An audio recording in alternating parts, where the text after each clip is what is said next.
Answer the call.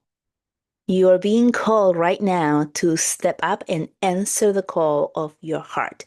What does that mean? It means you have been dreaming about something, thinking about something. You have something in your heart that feels like, is this it? Is there anything else more? Is this all there is to life? Can I do something else? And then you have a little glimpse of a little dream or something, a desire that you want to do. That little glimpse, that little light in your heart, that is the one. That is your soul calling you to step up and lean into that thing that is coming up for you. That is part of your soul mission, whatever it is. And let me just tell you something.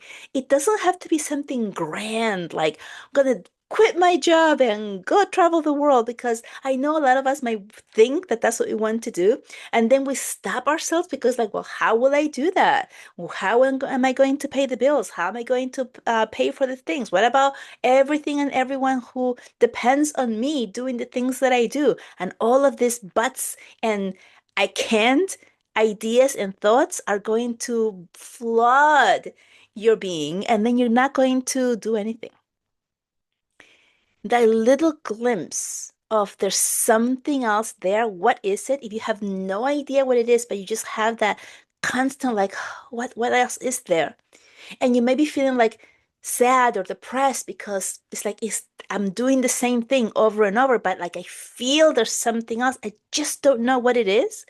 That's a glimpse, that's a clue from your higher self, from your soul telling you, hey, there's more here for you. You didn't come to this earth just to struggle. You didn't come to this earth just to work all the time and not feel joy. No, you didn't. You came here for a purpose, to live life, to experience it, to have fun and joy and love and all of those things that you're dreaming about that you might feel like, oh, that's just in the movies. It's not real life. No, that is real life if you choose it. So, how do we start? And this is going to sound redundant, but you start by quieting down the mind. And quieting down the mind does not mean make a stop. How many of you had ever tried to meditate and you close your eyes, you put the music, you sit down, you have a nice quiet place, and you're like, what am I doing? Is this working? I hear something. I have an itch. I'm hungry. All of these different thoughts start to come in. And then we feel like, "Ah, I can't quiet my mind. So I can't do this. Or meditation is not for me." Well, guess what? You cannot stop your mind. These thoughts are going to come. They're going to come into the space. They're going to invade you because you're used to having them all the time. Even when you're about to fall asleep and when you're just waking up, you have thoughts coming into your mind all the time. So trying to sit there and do a meditation and like, okay, I'm going to quiet my mind. And then I have all these thoughts and it's like, okay, it's not working or I can't do it. Everybody goes through that. So it's about knowing that, okay, quieting the mind means noticing that these thoughts are coming in, noticing what they are, acknowledging them, maybe saying thank you for it, and letting it go, showing it pass by. One trick that I have used a lot is watching the thought go into a bubble, like a cloud, right? So if I'm sitting here and I'm like, okay, I'm gonna meditate. Oh my gosh, I have an itch. Oh, I see an itch. So I can put the itch thought in this cloud and push it away and see it move away. And then I have a clear space of the sky, right? And then another thought will come up and I will just acknowledge it, put it there and push it away.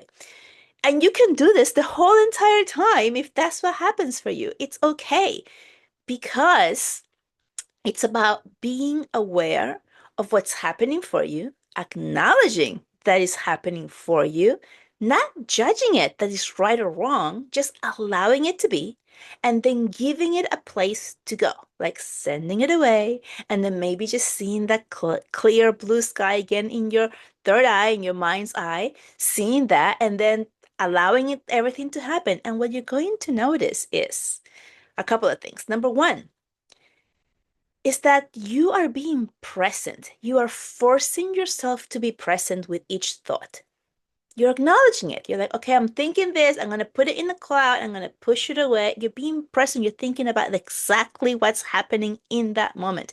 That in itself is meditating. That in itself is quieting the noise.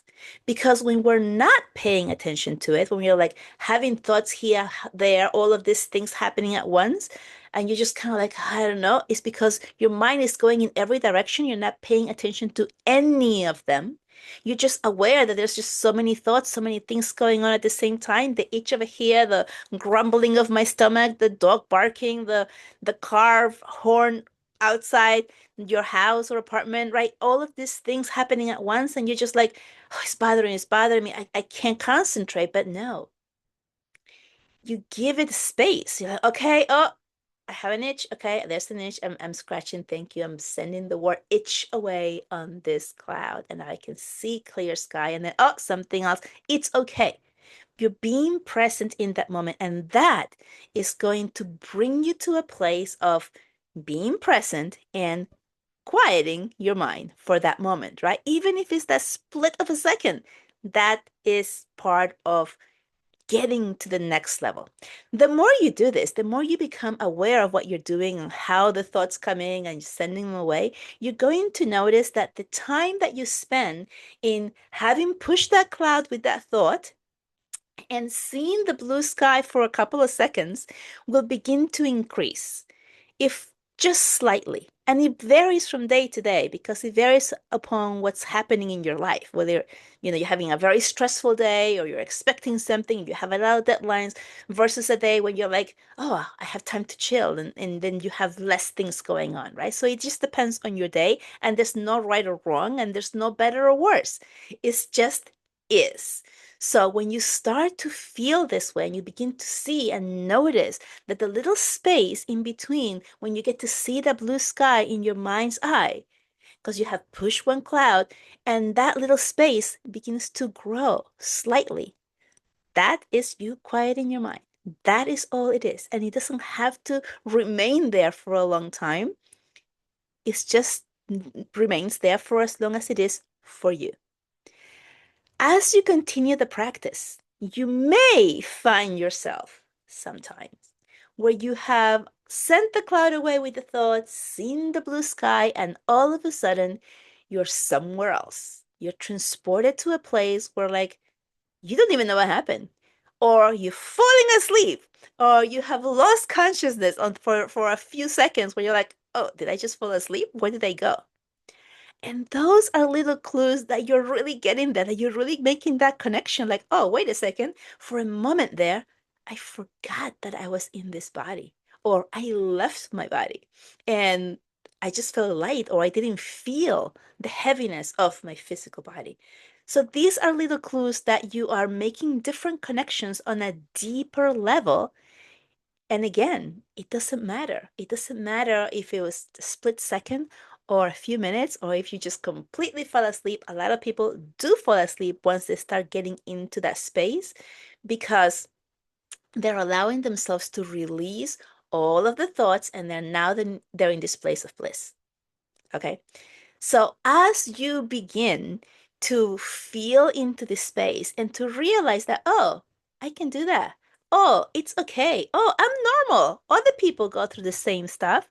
Then you're able to realize that these are the steps to get connecting with your higher self, connecting with your heart, and to meditating.